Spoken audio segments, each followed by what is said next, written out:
राजधानी रांची के इस वक्त पोस्टमार्टम रूम में हूं। जिस तरह से बताया जा रहा था कि एमबीबीएस का छात्र जो है अपने ही रूम में फांसी से लगाकर खुदकुशी कर ली।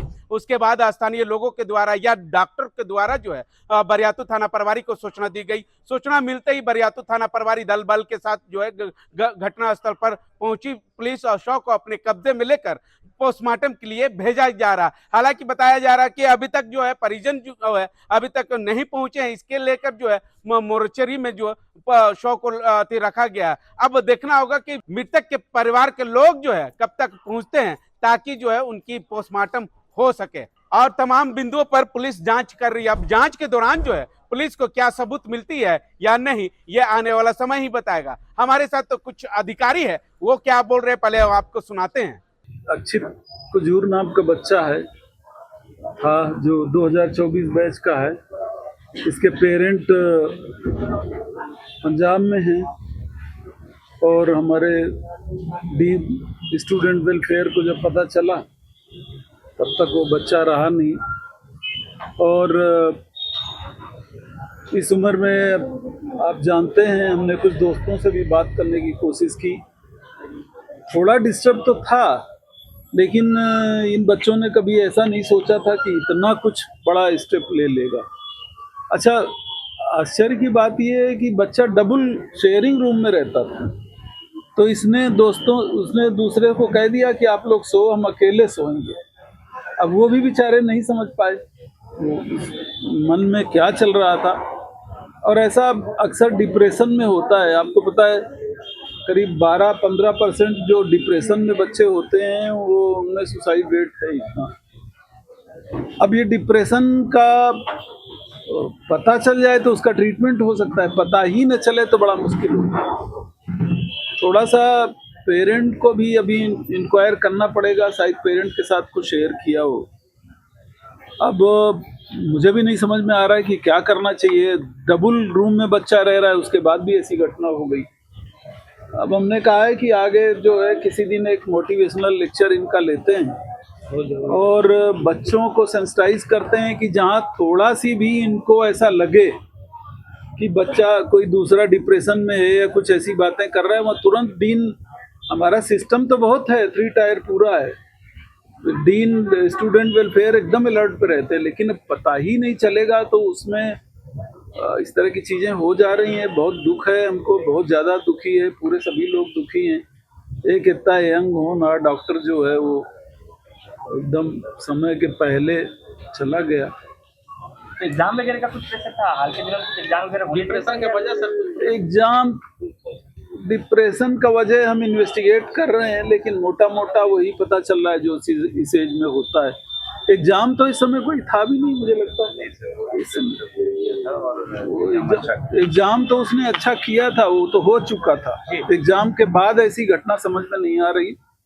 मेडिकल में एग्जाम का प्रेशर तो होता है, ये मैं मानता हूँ, हमें भी होता था, लेकिन एग्जाम का तो इशू अभी कोई था ही नहीं। तो अब देखते हैं कि क्या कर सकते हैं। इस तरह की घटनाओं को रोकने के लिए कोशिश तो काफ़ी करते हैं और कई घटनाएं एवर्ट भी हुई हैं। जब हमें टाइम से पता लग जाता है तो हम रिएक्ट करते हैं उनमें, लेकिन जब पता नहीं चलता है उस समय बड़ी मुश्किल हो जाती है। इसमें पेरेंट की भी बड़ी जिम्मेदारी होती है।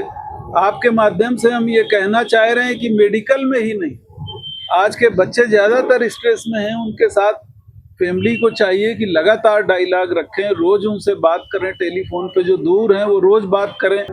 ये मेडिकल साइंस में मैं जब से भी पढ़ रहा हूँ तो एक प्रेशर तो रहता है हमेशा, ये फील्ड ही वैसा है, प्रेशर का है।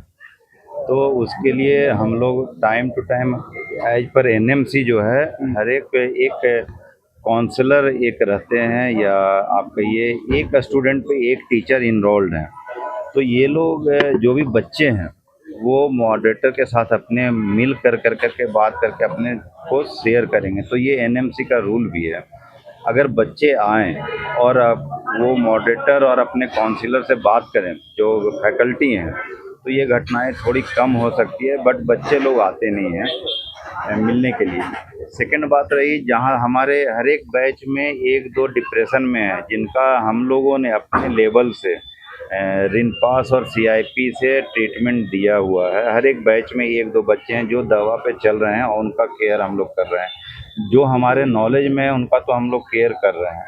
अब जो नॉलेज में नहीं है या एक्यूट फेजेज में है, ये बच्चा ही जैसे देखिए 3 बजे तक अपने दोस्तों के साथ था, फिर सोने चला गया, तो सुबह में ये घटना हुई। जब रूम खोलने गए बच्चे लोग तो उन्होंने नहीं खोला, तब ये देखा नीचे से लगा करके फ़ोन, तो देखा कि कुछ लटक रहा है, तब इसने तोड़ करके वो देखा कि हाँ भाई इस तरह का ये हैंगिंग है, पंखे से लगता था कैसे? पंखे से लटका हुआ। कितने बजे लगा? ये रफली 10 बजे के सर, तो ये आसपास लगा। डिप्रेशन जो है सिर्फ पढ़ाई की वजह से है या फिर जैसा डॉक्टर साहब बोल रहे थे कि ये जो उम्र होता है पढ़ाई उम्र का इसमें, और एक दो हमारे पास केसेस हैं, तो उसमें नाम नहीं लूँगा, हाँ, नाम नहीं बट लेना। हाँ, तो जो है वो आजकल जो पर्सनल और जो रिलेशनशिप है ना, ये एक है, अंदर और बाहर जो भी है वो एक बहुत बड़ा कारण है। ये एज वैसा है, और स्ट्रेस में लोग इस तरह का थोड़ा सा लोग अपना एक साथ खोजते हैं। लेकिन कहा जाता है कि योगा है, मेडिटेशन है, इसके से कम होता है डिप्रेशन। तो अपने यहाँ वैसी कोई व्यवस्था है कि हर दिन बच्चों से करवाई जाए योगा? हर दिन नहीं होती है, बट हमारे यहाँ काउंसलिंग होती है, और जैसे बच्चे एडमिशन लेते हैं उस समय भी होती है। बीच में एक दो जैसे योगा क्लासेस भी लिया गया था, उसमें भी हम लोग नोटिस भेजते हैं कि यहाँ पे जैसे सामने जो स्टेडियम है वहाँ पे करवाते हैं कि आप लोग आइए। और अभी हमारे तरफ से एनएमसी का गाइडलाइन भी आ गया कि योगा करवाना है, तो उसके लिए हम लोग का एक पीएसएम डिपार्टमेंट है, उनके साथ मिल करके वो प्रोग्राम भी शुरू कर रहा हूँ। काउंसलिंग का नहीं है मतलब फैकल्टी तो काउंसलर हैं ही, साथ में हर एक बच्चे का एक फैकल्टी से अटैचमेंट है, बट वो रेगुलर काउंसलिंग करने के लिए ये मैं शुरू करूँगा। अभी जो स्टूडेंट यूनियन का सिलेक्शन किया है अंडर ग्रेजुएट का, उन लोग से कोऑर्डिनेट करके regular counselling plus meditation yoga ये बहुत ज़रूरी है स्ट्रेस रिलीफ के लिए। वो हालांकि बरियातू थाना प्रभारी की ओर से यह भी कहा जा रहा है कि अब परिजन लोगों का इंतजार किया जा रहा है। अब परिजन लोग जो है कब तक पहुंचेंगे पोस्टमार्टम रूम, ताकि जो है सही सलामत एमबीबीएस छात्र का जो है पोस्टमार्टम हो सके। मिरर मीडिया, मुर्शिद, रांची।